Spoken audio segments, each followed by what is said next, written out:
গোটা পশ্চিমবঙ্গ রাজ্যে এরকম অনেক মানুষ আছেন যারা বার্ধক্য ভাতায় কোনো না কোনো দিন আবেদন করেছিল, কিন্তু অ্যাপ্রুভাল পেন্ডিং এ রয়েছে। ঠিক আছে, অ্যাপ্রুভাল হয়নি। এবং বিধবা ভাতায় আবেদন করেছেন, সেটাও পেন্ডিং রয়েছে, টাকা অনেকেই পায়নি। তার পাশাপাশি প্রতিবন্ধী ভাতায় আবেদন করেছিলেন। এরকম ধরনের পশ্চিমবঙ্গ রাজ্যের যে প্রকল্পগুলো রানিং রয়েছে, সেই সমস্ত প্রকল্পে হয়তো আগে আবেদন করা হয়েছে, কোনোদিন সেই প্রকল্পের সুবিধা অনেকেই পায়নি। তো এই সমস্যার সমাধান জন্য ইতিমধ্যেই নতুন পোর্টাল চালু হয়েছে। সেই নতুন পোর্টালের মাধ্যমে আপনারা কিন্তু আবার আবেদন জানাতে পারবেন। আপনার সেই অ্যাপ্রুভাল পেন্ডিং যাদের রয়েছে, তারা যাতে করে আবেদন জানিয়ে সরকারকে সরাসরি জানাতে পারে যে এটা যাতে করে খুব শীঘ্রই নিষ্পত্তি করা হয়, যাতে করে খুব শীঘ্রই সেই প্রকল্পের সুবিধা তাদের অ্যাকাউন্টে দেওয়া হয়। তো এই নিয়ে নতুন একটা পোর্টাল চালু হয়েছে। পোর্টালটা হচ্ছে, বলে রাখি, আপনার সরকার আপনার পাশে ওয়েবসাইট। হ্যাঁ, আপনার সরকার আপনার পাশে ওয়েবসাইট। সেই ওয়েবসাইট থেকে কিভাবে আপনি ফর্ম ফিল আপ করবেন, আপনি কি করে একটা অভিযোগ জানাবেন, এবং সেখানে ইমেল করতে পারবেন, সেখানে ফোন নাম্বার আছে, ফোন করেও আপনারা কিন্তু আপনাদের সমস্যার কথা জানাতে পারবেন। যে কোনো যোজনা, যে কোনো প্রকল্পের আপনার যদি সুবিধা আটকে রয়েছে, আপনি এখনো সেই সুবিধা পাননি, তাহলে এই ভিডিওটি আপনার জন্য যথেষ্ট হেল্প করবে। নতুন পোর্টাল, নতুন ওয়েবসাইট, একেবারে অন্নপূর্ণা যোজনা থেকে শুরু করে বার্ধক্য ভাতা, বিধবা ভাতা, বিভিন্ন প্রকল্প, অনেক বার্ধক্য ভাতা প্রচুর পেন্ডিং রয়েছে। প্রচুর মানুষ এখনো কিন্তু টাকা পায়নি, পাচ্ছে না টাকা। তো বয়স হয়তো অনেকের 60 বছর, 65 বছর, 70 বছর হয়ে গেছে, তারা এখনো 1 টাকাও পায়নি, এরকম অনেক মানুষ আছে। তো আমি দেখাচ্ছি, মন দিয়ে দেখুন A to Z।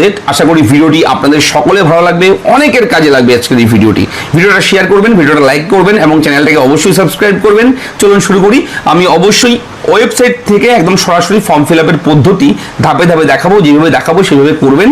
আশা করি খুব শীঘ্রই সরকারের পক্ষ থেকে কিছু একটা রিপ্লাই আপনি পাবেন। চলুন শুরু করি। আচ্ছা, অবশ্যই আপনি আমাদের চ্যানেলটিকে সাবস্ক্রাইব করবেন। আমরা প্রতিদিন আপনার জন্য বিভিন্ন জরুরি গুরুত্বপূর্ণ ভিডিও কিন্তু প্রোভাইড করেছি। চ্যানেলটা সাবস্ক্রাইব করতে একদম ভুলবেন না। প্রথমে আমি যে দেখাবো সেটা হচ্ছে বার্ধক্য ভাতা যেটা রয়েছে, সেই বার্ধক্য ভাতার আপনারা স্ট্যাটাসটা কি করে চেক করবেন, এবং তার পাশাপাশি অন্যান্য যে প্রকল্পগুলো রয়েছে সেই প্রকল্পের স্ট্যাটাস এবং আপনারটা কি রয়েছে বর্তমান স্থিতি, সেটা দেখে তারপরে আপনার কি করতে হবে আমি বলছি। আগে প্রথমে চলে যাবেন গুগলে গিয়ে জয় বাংলা লিখে সার্চ করবেন। জয় বাংলা লিখে সার্চ করবেন, সঙ্গে সঙ্গে আপনার সামনে জয় বাংলার ওয়েবসাইট লিঙ্ক পাবেন। এখানে প্রথমের লিঙ্কে ক্লিক করবেন, সঙ্গে সঙ্গে আপনার সামনে জয় বাংলার ওয়েবসাইটটা ওপেন হবে। ট্র্যাক অ্যাপ্লিকেশন স্ট্যাটাস, এখানে গিয়ে ক্লিক করবেন। ক্লিক করলে এখান থেকে আপনি স্কিমের নামটা চুজ করবেন। দেখুন, ওল্ড এজ পেনশন দিয়ে আমি দেখাচ্ছি, বার্ধক্য ভাতা যেটা, এবং ইউজিং মোবাইল নাম্বার করে দিলাম। মোবাইল নাম্বারটা দিয়ে দেবো, ঠিক আছে। মোবাইল নাম্বারটা দিয়ে আমরা জাস্ট এই ক্যাপচা করে যা রয়েছে দিয়ে সার্চে একবার ক্লিক করবো। আপনারাও সেমভাবে করবেন। সার্চ করার সঙ্গে সঙ্গে নিচে কিন্তু বেনিফিশিয়ারি আইডি যার নামে রয়েছে, বেনিফিশিয়ারি যে নাম তার নাম চলে আসবে, তার ঠিকানা, ব্যাংকের ডিটেলস থেকে শুরু করে সব কিছু। কিন্তু এখানে যদি আপনি কেয়ারফুলি লক্ষ্য করেন, কারেন্ট স্ট্যাটাস ভেরিফাইড হয়েছে কিন্তু অ্যাপ্রুভাল পেন্ডিং রয়েছে। তার জন্য কিন্তু কোনো দিন আজ পর্যন্ত এই ব্যক্তি কিন্তু 1 টাকাও এই বার্ধক্য ভাতার জন্য পায়নি। তো এখানে পেমেন্ট স্ট্যাটাসে গেলেও আপনি যদি ক্লিক করেন, দেখবেন কোনো দিনই টাকা পায়নি। 2025-26, 2024-25, 2023-24, 2022-23 এবং ইভেন লেটেস্ট যে রয়েছে 2026-27। দেখুন, no data found in this financial year, টাকা কোনোদিনই ঢোকেনি। ঠিক আছে, তো আমরা দেখে নিলাম যে এখান থেকে এই সমস্যা রয়েছে, অ্যাপ্রুভাল পেন্ডিং রয়েছে। এরপরে আপনারা সেই ওয়েবসাইটে চলে যাবেন। নতুন যে ওয়েবসাইট, সেই ওয়েবসাইট হচ্ছে cmo.wb.gov.in। তো সার্চ অপশানে দেখবেন অফিসিয়াল লগ ইন বলে একটা অপশান রয়েছে, government of West Bengal. Just এখানে গিয়ে একবার ক্লিক করবেন। এখানে ক্লিক করলে আপনার সামনে কিন্তু পরবর্তী ওয়েবসাইটে এরকমভাবে ওপেন হবে, এবং নিচে রয়েছে ব্যাক টু হোমে যাবেন, অবশ্যই কোনো সমস্যা নেই। এবং ওয়েবসাইটে ডাইরেক্টলি আপনারা সার্চ করতে পারেন cmo.wb.gov.in।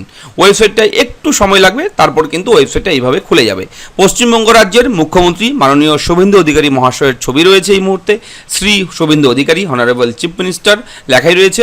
এবং এখানে কন্ট্যাক্ট নাম্বার উপরে রয়েছে, ইমেল আইডি রয়েছে, আপনি নিচের দিকে গেলে একটা ইমেল পাবেন। ঠিক আছে, এখানে দেখুন এই যে ইমেলটা asap@wb.gov.in, এই ইমেলেও মেল করতে পারেন অথবা ফোন করেও জানতে পারেন। তার পাশাপাশি একটা ফর্ম রয়েছে, আপনারা যদি লক্ষ্য করেন ওয়েবসাইটের একদম কোনায় উপরে রেজ এ গ্রিভেন্স অপশন রয়েছে, এবং এখানেও রয়েছে অপশন একটা, এখানেও রয়েছে অপশন, একই বিষয় রয়েছে। তো আপনারা এই জাস্ট উপরের কোনার অপশনটা একবার ক্লিক করবেন।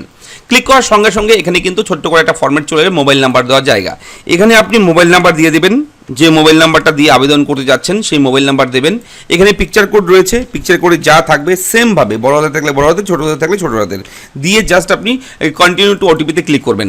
সঙ্গে সঙ্গে এই যে মোবাইল নাম্বার দিলেন আপনি, সেই মোবাইল নাম্বারে একটা ওয়ান টাইম পাসওয়ার্ড আসবে। সেই ওটিপিটা কিন্তু আপনারা এই জায়গায় বসিয়ে দেবেন। ঠিক আছে, এই জায়গায় দেখে দেখে ওটিপিটা বসিয়ে দেবেন। ওটিপিটা বসিয়ে দেওয়ার পর এখানে ভেরিফাই অ্যান্ড কন্টিনিউ অপশন রয়েছে, এখানে ক্লিক করবেন। তো এটা ভ্যালিডেটিং হচ্ছে, একটু ওয়েট করতে হবে, একটু সময় লাগবে, ঠিক আছে। 25-30 সেকেন্ডের মধ্যে আপনার এটা কিন্তু খুলে যাবে, ওয়েবসাইটটা ওপেন হয়ে যাবে এবং একটা ফর্মেট চলে আসবে, একটা অ্যাপ্লিকেশন ফর্ম চলে আসবে। দেখুন ফর্মটা কিন্তু ওপেন হয়ে গেছে, এখানে লেখা রয়েছে রাইজ গ্রিভেন্স, লেখা রয়েছে ভেরিফাইড মোবাইল নাম্বারটা দেওয়া রয়েছে, মোবাইল নাম্বার অটোমেটিক এখানে বসে গেছে। অ্যাপ্লিকেন্ট নেম, আবেদনকারীর নামটা এখানে লিখতে হবে, আপনি বাংলা ইংরেজি যে কোনোভাবেই লিখতে পারেন, কোনো সমস্যা নেই। এবং অ্যাপ্লিকেন্ট অ্যাড্রেস যে রয়েছে, ঠিকানা, সম্পূর্ণ ঠিকানাটা এই জায়গায় লিখতে হবে। তারপর ওয়েস্ট বেঙ্গল রয়েছে, ডিস্ট্রিক্ট, এখান থেকে আপনার ডিস্ট্রিক্টের নামটা চুজ করবেন। ডিস্ট্রিক্টের নাম চুজ করার পর এখানে অ্যাড্রেস টাইপ, আপনার পৌরসভা এলাকা না গ্রামীণ এলাকা, ব্লকের আন্ডারে রয়েছেন না মিউনিসিপ্যালিটি, সেটা চুজ করবেন। করার পরে ব্লকের নামটা চুজ করবেন, করার পর এখানে গ্রাম পঞ্চায়েতের নাম চুজ করবেন। এরপরে এখানে কিন্তু অবশ্যই সাব ডিভিশন চলে আসবে, ঠিক আছে। সাব ডিভিশন আসার পর পুলিশ স্টেশন, এখান থেকে আপনি পুলিশ স্টেশনটা চুজ করবেন। অ্যাসেম্বলি কনস্টিটিউয়েন্সি রয়েছে, চুজ করবেন। করার পর এবং এরপরে পোস্ট অফিস, আপনার যে পোস্ট অফিস রয়েছে সেই পোস্ট অফিস এখান থেকে চুজ করবেন। জেন্ডার মেল না ফিমেল কি রয়েছে উল্লেখ করবেন। করার পর এজ, বর্তমান বয়স কত, ধরুন বর্তমান বয়স 65 বছর। ইমেল আইডি একটা দিয়ে দেবেন এখানে, আপনার অল্টারনেটিভ একটা অন্য একটা ফোন নাম্বার দেবেন, যাতে করে যেই নাম্বার দিয়েছেন সেই নাম্বারে যদি কন্ট্যাক্ট করতে কোনো সমস্যা হয় তাহলে যাতে করে অল্টারনেটিভ একটা ফোন নাম্বার থাকে, কর্তৃপক্ষ যাতে করে আপনার সঙ্গে যোগাযোগ করতে পারে, সেরকম একটা নাম্বার দিয়ে দেবেন। সোশ্যাল ক্যাটাগরি, আপনার কি কাস্ট রয়েছে সেই কাস্ট চুজ করবেন। এমপ্লয়মেন্ট স্ট্যাটাস, আপনি বেকার না এমপ্লয়েড সেটা উল্লেখ করবেন অবশ্যই, আনএমপ্লয়েড, ঠিক আছে। এই সেকশনটা ভেরি ভেরি ইম্পর্টেন্ট, সবগুলোই আপনি ফিল করবেন, কোনো কিছু বাদ দেবেন না এই ফর্মের মধ্যে। এখানে একটা লেখা লিখতে হবে, আমি একটু বড় করে নিচ্ছি পেজটাকে, ঠিক আছে, একটু বড় করে নিলাম পেজটাকে। এখানে লেখা আমরা রেডি করে রেখেছি আপনাদের বোঝানোর সুবিধার্থে। দেখুন, মহাশয় আপনার নিকট আমার বিনীত নিবেদন এই যে গত কয়েক বছর থেকে আমার বার্ধক্য ভাতার 1 টাকাও আমার ব্যাঙ্ক অ্যাকাউন্টে ঢোকেনি। অনলাইনে কিছুদিন পরপরই আমি চেক করি, কিন্তু স্ট্যাটাসে লেখা দেখাচ্ছে অ্যাপ্রুভাল পেন্ডিং। দয়া করে আমার আবেদনটি মঞ্জুর করে আমার সমস্ত তথ্য খতিয়ে দেখে আমার বার্ধক্য ভাতা চালু করে দেওয়ার সুব্যবস্থা গ্রহণ করবেন। আমি এই আবেদনের সঙ্গে আমার ভোটার কার্ড, আমার আধার কার্ড এবং আমার বার্ধক্য ভাতার স্ট্যাটাসের স্ক্রিনশট, অর্থাৎ ভিডিও শুরুতে আমি যেটা দেখিয়েছি স্ট্যাটাস চেকিং বার্ধক্য ভাতার, সেই স্ট্যাটাসের স্ক্রিনশটটা রাখবেন। স্ক্রিনশট আপনাকে পাঠালাম, ধন্যবাদ। বর্তমানে আমার বয়স 65 বছর অতিক্রম করলো, কিন্তু এখনও পর্যন্ত আমার বার্ধক্য ভাতার আবেদনপত্রটি অ্যাপ্রুভ হয়নি।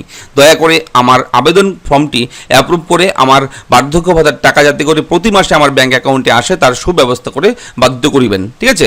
তো আপনারা আপনাদের মতো করে লিখবেন, তো আমি একটা ডেমো হিসেবে লিখে রেখেছি, ঠিক আছে। এটা লেখার পর নিচের দিকে যেতে হবে, যাওয়ার পর আপনি এখানে যেহেতু বলেছেন, আমি এখানে বলেছি Aadhaar card, voter card, application status এগুলো দিয়েছি, সেহেতু চুজ ফাইলে ক্লিক করে আপনি এক এক করে সমস্ত ডকুমেন্ট আপনি জেপিজি, জেপিইজি, পিএনজি অথবা পিডিএফ ফাইলে রাখবেন এবং ম্যাক্সিমাম 2 MBর মধ্যে সেই ফাইলগুলো রাখবেন এবং এখানে ম্যাক্সিমাম 5টা ফাইল আপনি আপলোড করতে পারবেন। তো এইভাবে আপনি সেই ফাইলগুলো আপলোড করে সাবমিটে গিয়ে ক্লিক করবেন। সাবমিট করার একটু পরেই আপনার সামনে এরকম একটা ইন্টারফেস চলে আসবে, গ্রিভেন্স রেজিস্টার সাকসেসফুল। আপনার এখানে একটা নাম্বার থাকবে, গ্রিভেন্স নাম্বার দেওয়া থাকবে, এই নাম্বারটাই সিরিয়াল নাম্বার, পরবর্তীতে এই নাম্বার দিয়ে আপনি স্ট্যাটাস চেক করতে পারবেন, কিংবা এই ফোন নাম্বার কিংবা এই ইমেলেও মেল করে আপনি আপনার সমস্যার কথা জানাতে পারেন। তো এইভাবে যখন এসে যাবে সঙ্গে সঙ্গে এটাকে স্ক্রিনশট দেবেন, ছবি তুলবেন অথবা লিখে রাখবেন এই বিষয়টা, এই নাম্বারটা, ঠিক আছে। এটা কিন্তু ভেরি ভেরি ইম্পর্টেন্ট। কেমন লাগলো আপডেট লিখে জানাবেন, চ্যানেলটাকে অবশ্যই সাবস্ক্রাইব করবেন, আপনাদের মতামত কমেন্ট করে জানাবেন। তার পাশাপাশি বলে রাখি, আমাদের এই ভিডিও নিচে ডেসক্রিপশনে আমাদের টেলিগ্রাম চ্যানেলের লিঙ্ক দেওয়া থাকবে, সেটাতে যুক্ত থাকবেন, কেননা টেলিগ্রামে বিভিন্ন ধরনের লিঙ্ক, বিভিন্ন ধরনের প্রয়োজনীয় তথ্য কিন্তু আমরা প্রতিনিয়ত প্রোভাইড করি। তাই চ্যানেলটা সাবস্ক্রাইব করে দেবেন, অবশ্যই ভালো থাকবেন, ধন্যবাদ।